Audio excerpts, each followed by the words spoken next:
In teaching the lessons of Pesach, of Passover, these last number of weeks, so much reflection has happened, at least for me, in a way that I hope informs my Seder, but at the very least it informs the learning that leads up to Seder, maybe the gratitude for just getting there. If you look at different Haggadot, you could have one like this, the New American Haggadah, you could have the Santa Cruz Haggadah, you could have a handmade, a home-generated Haggadah.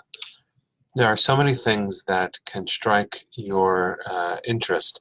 One of the things that has always struck my interest and caught my attention, really captivated me, has been the images of the four children as they're depicted. In so many Haggadot, they're the four sons. And of course, that's incomplete. Four children. And of course, that's incomplete because who's to say that there are four different paradigms of how people are. And of course, when you look really closely at the way that the four children are depicted in the Haggadah, you see immediately that the introduction is itself a creation. The introduction of the four children says that the Torah speaks of four children. And when you look at the Torah itself, the Torah does not speak of four children. The Torah says that when your children ask you, when you've come to the land that God has promised you, why are you doing this Pesach offering, this special sacrifice? Maybe the mitzvot that we do for Pesach, you'll say to them, God took us out of Egypt, and this is why. And that's gorgeous. The Torah doesn't talk about four children, but the rabbis do, and our Haggadot do.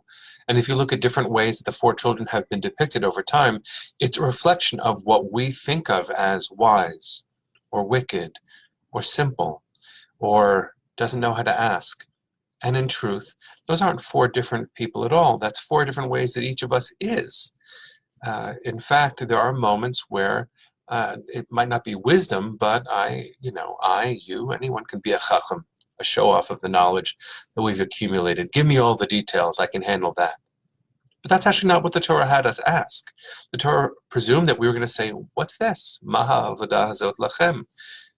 Which, weirdly enough, is exactly what the wicked one says. But there are moments where I don't want to listen to the authorities.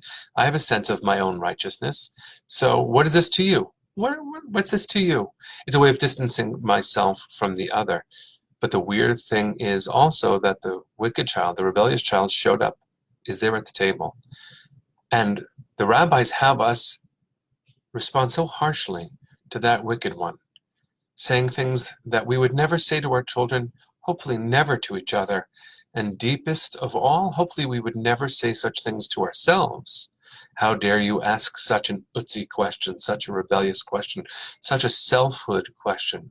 I want to know what this is to you, which means I'm not really sure this is anything to me, but I'm here. It's a gorgeous possibility that the Haggadah provokes, doesn't offer explicitly. There are also moments where just tell me what the answer is. I'm simple right now. I don't want to generate. I don't want to push against. I've got my questions, but just tell me. Mazot. What is this? Help. And the fourth one, the one who doesn't know how to ask, is usually depicted as a baby. But, I've been there, so dumbfounded by life that I don't really have the ability to ask a question. And in fact, there are also people for whom Judaism is new, or they're coming back to it, and it's hard to feel confident enough to ask a question. All of these ways tell me that they aren't really four children. The Torah doesn't speak of four children. They're the children within, and I am all four, just like you. The Haggadah of my childhood was called the Feast of Freedom, printed by the Rabbinical Assembly in solidarity with Soviet Jewry, and the images of the four children were four rough adult shapes with a primary color, and each of the other figures was a different primary color, and they were all combinations of the primary color, which means I've got it all. We've got it all inside of us. I'll give you another strange one. There's an image of the four children from a Zionist Haggadah that I actually saw in the Hartman Haggadah, a different night, where the Chacham, the wise child, is one who's holding a book, yes, but also tilling the land, a pioneer on a kibbutz. It's a very, very powerful thing to imagine that's the image of wisdom, to build the land. That's what the world is calling for. That's what Jewish wisdom means.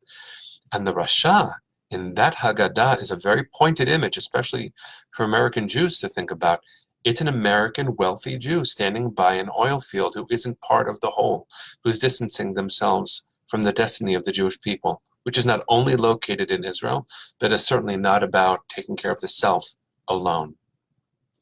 Each of these images touches us very deeply. So I would ask you, what is your image of wisdom? What is your image of wickedness? What's your image of simplicity? What's your image of one who doesn't know how to ask? And how would you respond to each? In fact, the rabbis of the Haggadah in the aftermath of the destruction of the temple were terrified about what the wicked child meant, distancing themselves from the whole, because the place where God lived just burned. We're trying to create this Judaism thing to hold everyone together. What's the worst nightmare we have? That it could fall apart and someone would walk away. So they say, when the wicked child says, Ma ha'avodah hazot lachem, what is this work to you? What they're also afraid of is that someone's going to say, you, fine, you go do your Jewish thing. I'm walking away. I'm done with it. But what they fail to notice, and what we dare not miss, is that the wicked child is at the table. There are fifth children's out there. Children who don't know that there's a Seder. Maybe it's because of our own fear and traumatic response that we've pushed them away. Who knows? But the gift of Pesach is that we all show up and the questions matter more than the answers. It's not a script to read. It's a provocation. The ancient rabbis created this notion of a Haggadah that basically said, here, hold a symbolic thing and talk about it. Ask questions. Many of us have a traditional Seder plate, and in that traditional Seder plate, we have things that our great-grandparents did not. Oranges to symbolize the dignity and color of inclusion of women and LGBT people. Some of us have pineapples to remind us the symbol of welcome, given the world's refugee status. As a child, I had a fourth matzah on the matzah plate in solidarity with Soviet Jewry. There are people who are fighting mass incarceration who take a lock and place it on the Seder.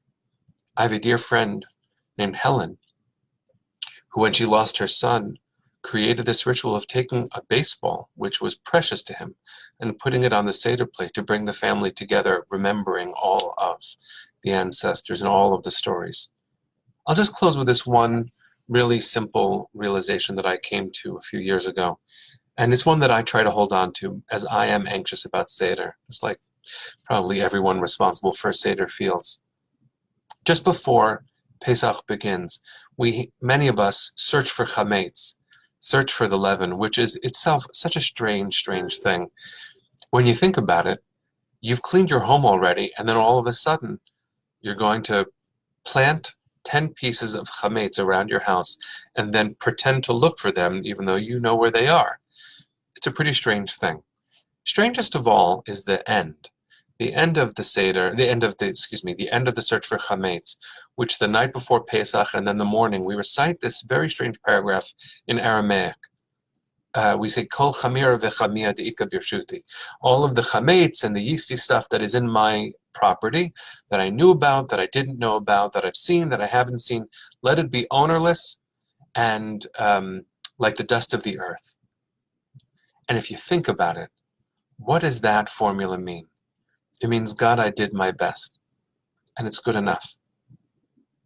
I did my best. So in these few days that we have leading up to Pesach, let's bless each other. Let's bless ourselves.